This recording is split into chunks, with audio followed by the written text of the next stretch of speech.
नमस्कार, जय हिंद, वंदे मातरम, जय भारत।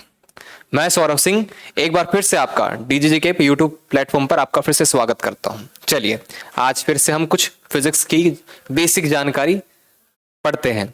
आज का विषय जो रहेगा आपके सामने दिख रहा है स्क्रीन पे, लॉज ऑफ मोशन। चलिए लॉज ऑफ मोशन पढ़ लेते हैं, ठीक है। तो लॉज ऑफ मोशन से पहले कुछ जानकारी क्या होती है, मोशंस क्या होता है, मोशन हो गया, डिस्प्लेसमेंट, डिस्टेंस, रेस्ट, ये क्या होता है वो भी जान लेते हैं, ठीक है। चलिए पहला था motion.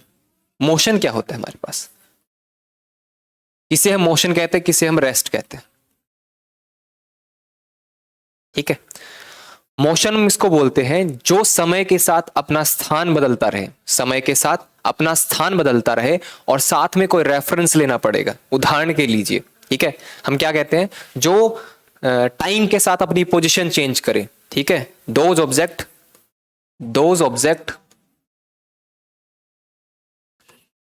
which change its position with time, साथ में कोई ना कोई रेफरेंस लेना पड़ता है। मान लीजिए आप ट्रेन में बैठे हैं, ठीक है, ट्रेन के रेफरेंस में, ट्रेन चल रहा है, आप ट्रेन में बैठे हैं, तो ट्रेन के रेफरेंस में आप रेस्ट में हैं, लेकिन जब ग्राउंड के रेफरेंस में लेंगे तो आप किस में, मोशन में। रेस्ट का क्या हो जाएगा कि those object which does not change its position, ठीक है, with respect to time, time के साथ जो अपनी पोजीशन चेंज ना करे उसको हम बोलते हैं रेस्ट, ठीक है। इसमें भी रेफरेंस लेना पड़ता है आपको। मान लीजिए आप ग्राउंड के रिस्पेक्ट में ले रहे हैं तो हम किसमें, अभी रेस्ट में है, लेकिन मैं यूनिवर्स और सोलर सिस्टम की बात करूं तो हम मोशन में है, ठीक है। तो ये आता है हमारे पास क्या, मोशन और रेस्ट के डेफिनेशन, ठीक है। डिस्टेंस, कुछ बेसिक चीजें पढ़ा देता हूं। डिस्टेंस क्या होता है हमारे पास, डिस्टेंस होता है हमारे पास क्या, कि जितनी दूरी कोई तय करता है, ठीक है, the path covered by any object, the path covered by any object, उसको डिस्टेंस बोलते हैं। The path covered by any object, the path covered by any object, उसको हम क्या बोलते हैं, डिस्टेंस बोलते हैं, ऑब्जेक्ट, ठीक है। डिस्प्लेसमेंट क्या होता है, डिस्प्लेसमेंट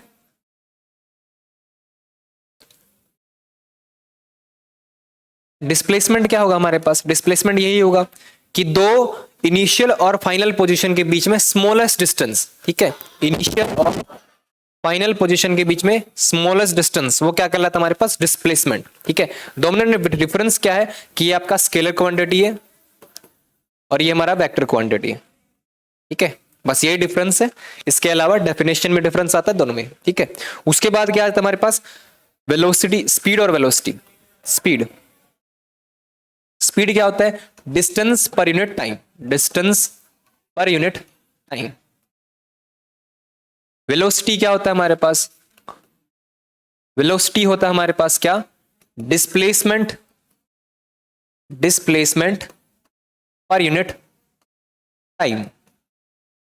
वही फर्क, ये कौन सी क्वांटिटी, स्केलर क्वांटिटी, ये हमारे पास कौन सी क्वांटिटी, वेक्टर क्वांटिटी, ठीक है। डिस्टेंस, स्पीड, वेलोसिटी, ठीक है। इसके बाद एक एक्सेलरेशन आता है। एक्सेलरेशन क्या बोलते हैं हम,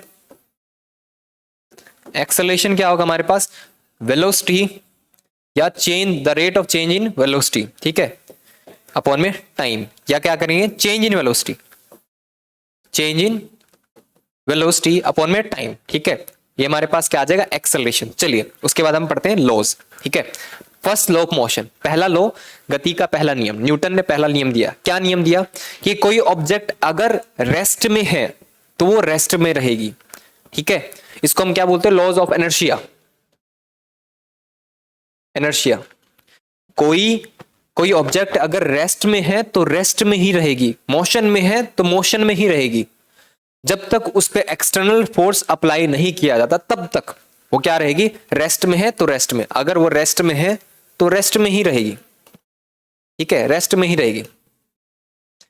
और मोशन में है तो मोशन में, मतलब अपना स्टेट चेंज नहीं करने वाली, अपना स्टेट चेंज नहीं करने वाली। कब तक, जब तक उस पे external force, external force, external force apply ना किया जाए। जब तक उस पर बाहरी फोर्स अप्लाई ना हो तब तक वो किस में रहेगी, या रेस्ट में या मोशन, जिसमें है उसी उसी अवस्था में, ठीक है, उसी पोजीशन में रहेगी, ठीक है। वो हमारे पास फर्स्ट लॉ ऑफ मोशन आता है, ये सभी पे अप्लाई होता है, ठीक है, इसीलिए लॉज बोला गया। सेकंड लॉ क्या है, एक टाइप से कह सकते हैं फोर्स की डेफिनेशन, ये फोर्स की डेफिनेशन, फोर्स की डेफिनेशन, ठीक है। सेकेंड लॉ मोशन क्या कहता है, सेकेंड लॉ मोशन कहता है the rate of change in momentum is directly proportional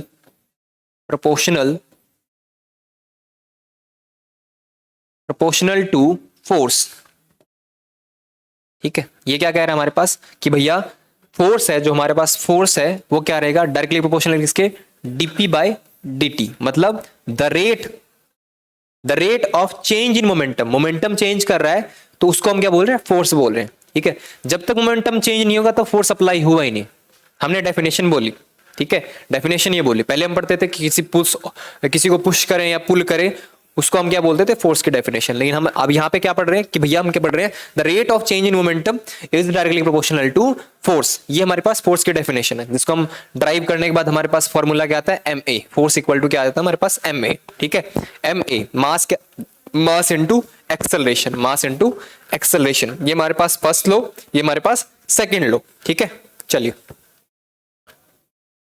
उसके बाद क्या है, मोमेंटम, मोमेंटम एक वर्ड आया, ठीक है, संवेग। मोमेंटम क्या होता है, ठीक है, द क्वांटिटी ऑफ मोशन, या क्या बोले, it is the product of mass and velocity, इसको क्या बोलते हैं हम, मोमेंटम। क्या आएगा हमारे पास, P equal to mass into velocity, ये हमारे पास क्या हो जाएगा, मोमेंटम, मास इनटू वेलोसिटी। इसकी यूनिट भी अभी जैसे ऐसा यूनिट हमने पढ़ी है यूनिट एंड मेजरमेंट में, तो इसकी यूनिट क्या आएगी, मास की केजी में नापते हैं, ठीक है, वेलोसिटी को मीटर पर सेकंड, तो हमारे पास क्या आ जाएगी, ये हमारे पास MKS यूनिट या SI यूनिट। उसके बाद CGS यूनिट की बात करें तो ग्राम, ठीक है, सेंटीमीटर पर सेकंड, ये हमारे पास CGS यूनिट है, ठीक है। दो ही में होता है, उसमें FPS में नहीं, लगभग नहीं पूछा जाता, ठीक है। तो हमारे पास क्या गया, मोमेंटम, ठीक है। हमने डेफिनेशन, मोमेंटम इसलिए पढ़ना पड़ा हमें क्योंकि हमने डेफिनेशन दी थी, the rate of change in momentum, momentum में बदलाव, ठीक है, मोमेंटम में जो चेंज आया उसको हमने बोला फोर्स के बराबर, ठीक है। और मोमेंटम क्या होता है, मास इनटू वेलोसिटी। आपके पास मास है, आप कोई मूव कर रहे हैं, मान लीजिए पेन है, इसको मैं फेंकूं तो इसमें क्या आ जाएगा, मोमेंटम आ जाएगा, ठीक है। क्रिकेट चल रहा है आजकल, तो बॉल फेंक रहे तो जितना तेज फेंकते हैं तो मोमेंटम होता है, ठीक है, उसमें आता है। चलो, law of conservation of momentum. अब ये लॉ ऑफ कंजर्वेशन मोमेंटम क्या है, थोड़ा समझिए, ठीक है। मान लीजिए इसमें कॉलिजन आपको पढ़ना पड़ेगा। मान लीजिए कोई बॉडी है, कुछ मान लीजिए कोई गाड़ी है, एक ये बॉडी है, किसी वेलोसिटी से मूव कर रही है, ठीक है, किसी वेलोसिटी से मूव कर रही है। मान लीजिए इसमें मास है, ये u वेलोसिटी से मूव कर रही है, ठीक है। कोई b बॉडी है, ये v वेलोसिटी से मूव कर रही है, इसमें मास क्या है, ठीक है, इसको, हाँ इसको, ठीक है, 1 ले लेते, ये भी 1 ले लेते, ठीक है, इसको चाहे mu2 ले लेते, ठीक है, ये हो गया। अब मान लो ये टकराती है, इसकी वेलोसिटी मान लीजिए u1 की वेलोसिटी से इंक्रीज ज्यादा है, तो टकराने के बाद क्या हो जाएगा, कोलिजन हो जाता है, तो हमारे पास a की कुछ ना कुछ वेलोसिटी हो जाएगी। हम मान लेते v1 ला लेते, इसका मास m1 था, p लगा लेते, इसका मास v2 है, ठीक है। मान लीजिए इस सिचुएशन में u1 वेलोसिटी u से ज्यादा है, ठीक है, लेकिन जब टकराने के बाद टकराएगी, इससे टकराएगी तो ये क्या कर लेगी, इसकी वेलोसिटी अपने पास आ जाएगी, तो हमारे पास क्या आ जाएगा, यहाँ पे v1 हमारे पास ज्यादा हो जाएगा, सॉरी v1 नहीं, v2 हमारे पास ज्यादा हो जाएगा, ठीक है। इसका मतलब क्या है, जो इनिशियल वेलोसिटी थी, जो स्टार्टिंग की वेलोसिटी थी, वो किस क्या हो जाएगी, फाइनल की इक्वल, ठीक है।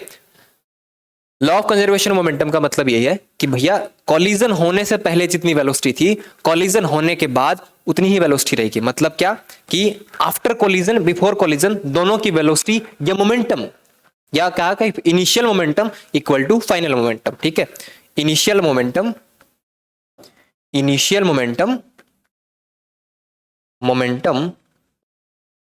इक्वल टू फाइनल मोमेंटम,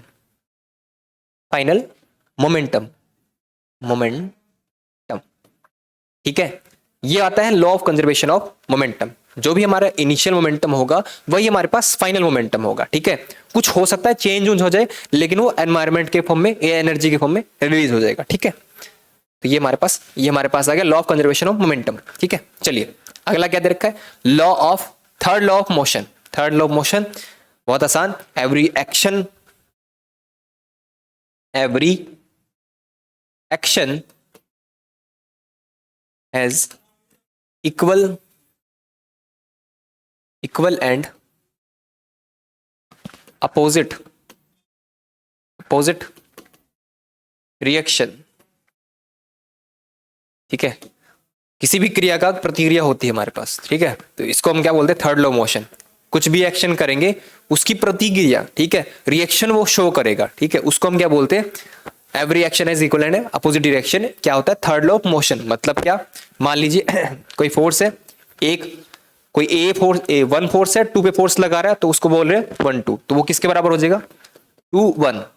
ठीक है, माइनस ऑफ 2 1 मतलब अपोजिट है। मान लीजिए मैं इस पे पेन लगा रहा हूं, या फिर कहीं में मुक्के मारे, दीवार पे मुक्का मार दिया मैंने, तो मेरा जितना मुक्का लगा तो ये भी अपोजिट में एक रिएक्शन लगाएगा, फोर्स लगाएगा। मैं दीवार को पुश कर रहा हूं, दीवार भी मेरे को पुश कर रहा है। ठीक है, हम चल रहे हैं, हम चलने का रीजन क्या है, थर्ड लॉ मोशन। हम चल रहे हैं तो ग्राउंड को हम पुश करते हैं पीछे की ओर, तब ग्राउंड हमें क्या करता है, आगे की तरफ पुश करता है। तो ये थर्ड लॉ ऑफ मोशन आता है हमारे पास। क्या, थर्ड लॉ ऑफ मोशन। तो ये हमारे पास क्या हो गए, तीनों लॉज हो गए हमारे पास। ठीक है, कौन सा, हमारे पास first law of motion rest में है तो रेस्ट में, मोशन में है तो मोशन में। मतलब जिस स्टेट में, उसी स्टेट में जब तक उस पर बाहरी फोर्स ना लगे, एक्सटर्नल फोर्स अप्लाई ना हो, तब तक वो उसी अवस्था में रहेगा। Second law motion, the rate of change in momentum is directly proportional to force. ठीक है, फोर्स किसके बराबर हो जाएगा, चेंज इन मोमेंटम अपॉन में time, change in momentum upon में टाइम, समय। ठीक है, फिर मोमेंटम आता है तो क्वांटिटी ऑफ मोशन। ठीक है, प्रोडक्ट होता है मास और वेलोसिटी का, इसको मोमेंटम बोलते हैं। ठीक है, उसके बाद लॉ ऑफ कंजर्वेशन मोमेंटम, जो इनिशियल मोमेंटम होगा वही फाइनल मोमेंटम होगा। ठीक है, दोनों बराबर होंगे, दोनों में कोई चेंज नहीं होने वाला। ठीक है, उसके बाद third law of motion, every action has equal and opposite reaction. कोई भी एक्शन करेंगे उसका इक्वल और अपोजिट कोई ना कोई रिएक्शन होगा। ठीक है, इस चलिए कुछ क्वेश्चन ट्राई कर लेते हैं। अच्छा, इक्वेशन ऑफ मोशन, क्योंकि ये इंपॉर्टेंट है मोशन में। Equation of motion, 3 equation of motion है। पहला इक्वेशन ऑफ मोशन क्या है, s equal to ut plus half at square. ठीक है, एस क्या हमारे पास, डिस्टेंस या डिस्प्लेसमेंट। ठीक है, ये न्यूमेरिकल में काम आता है हमारे पास, डिस्टेंस या डिस्प्लेसमेंट।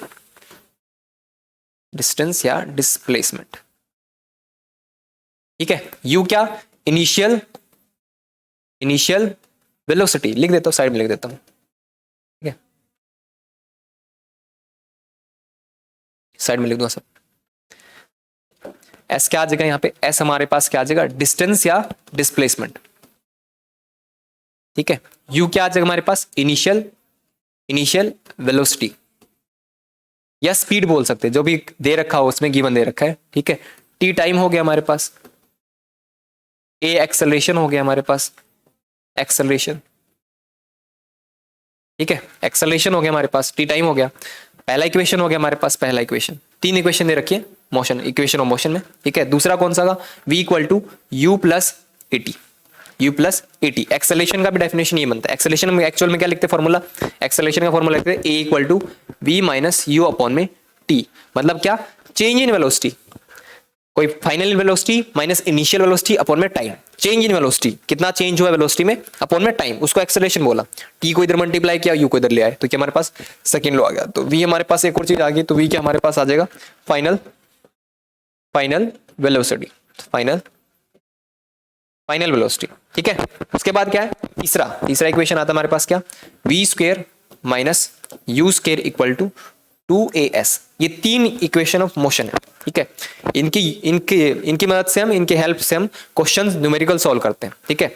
चलिए आगे आते हैं, कुछ क्वेश्चन से बेसिक क्वेश्चन है, आइए पढ़ लेते हैं। Newton first law of motion state, क्या कहता है Newton first law of motion, किसको स्टेट करता है? एनर्जी को नहीं, वर्क को नहीं, किसको बोलते हैं? इनर्शिया को। अब ये इनर्शिया क्या होता है? ये इनर्शिया पहले भी डिस्कस हो चुका है, ये बॉडी की एबिलिटी होती है, वो अगर रेस्ट में तो रेस्ट में रहना चाहेगी, मोशन में तो मोशन में रहना चाहिए, उसको बोलते हैं इनर्शिया, ठीक है। बॉडी चेंज नहीं करती अपनी पोजीशन जब तक उस पर बाहरी एक्सटर्नल फोर्स अप्लाई ना हो, जब तक उस पर एक्सटर्नल फोर्स ना हो, उसको हम इनर्शिया बोलते हैं। चलिए ठीक है, मोमेंट ऑफ इनर्शिया अलग आता है, रोटेशनल मोशन के आते हैं, ठीक है। चलिए, the product of force and time so long as force does work is called. The product of force को किससे? सम टाइम के साथ, फोर्स मल्टीप्लाई टाइम, ठीक है। अब थोड़ा सा और पढ़ लेते हैं, क्या पढ़ा था हमने? Force is directly proportional to d p upon में dt। तो प्रोपोर्शनलिटी को हटा के अगर कांस्टेंट सीधा इक्वल रखूं तो क्या आ जाएगा?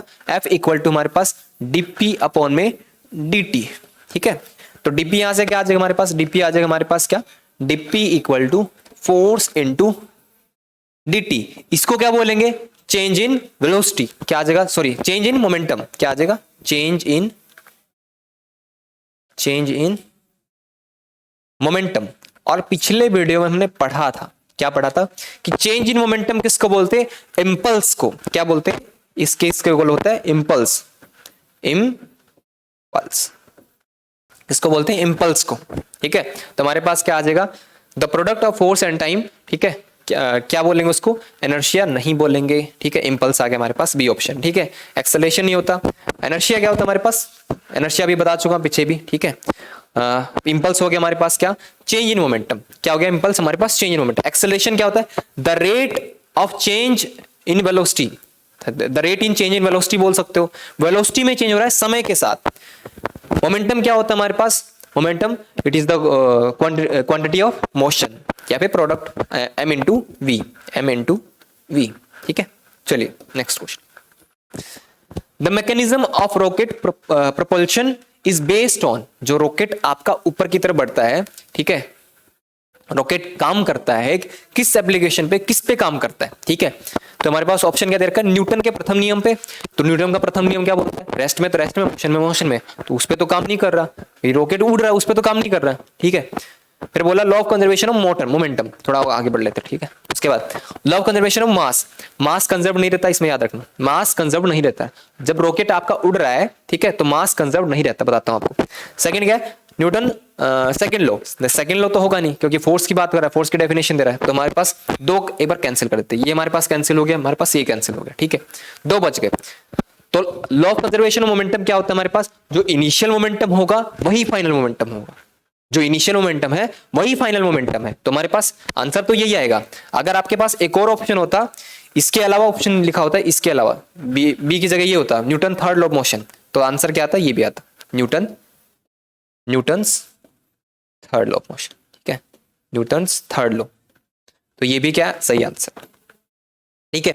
अच्छा, law of conservation mass conserve नहीं रहता। मान लीजिए रॉकेट ऊपर की तरफ उड़ रहा है, तो वहां पे क्या होता है? जब वहां पे मास होता है किसका? रॉकेट का। रॉकेट में हम क्या डालते हैं? फ्यूल डालते हैं, तो फ्यूल धीरे धीरे यूज होता है, यूटिलाइज होता है एनर्जी के फॉर्म में, तो फ्यूल खत्म होता रहता है, धीरे धीरे क्या होता है हमारे पास? मास कम होता रहता है, ठीक है।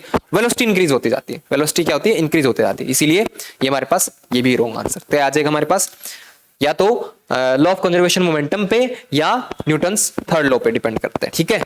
चलिए क्या है? The value of impulse on the body is equal to, impulse किसको बोलते हैं? अभी डिस्कस हुआ था, चेंज इन मोमेंटम को बोलते हैं, it's rate of change in momentum को बोलते हैं, it's rate of change in velocity को बोलते हैं, product of force and mass को बोलते हैं। तो चेंज इन मोमेंटम को क्या बोलते हैं? बिल्कुल इंपल्स बोलते हैं, इसी को क्या बोलते हैं? इंपल्स क्या बोलते हैं? इंपल्स, ठीक है, इंपल्स बोलते हैं। It's rate of change of momentum को क्या बोलते हैं? Rate of change of momentum को बोलते हैं हम क्या?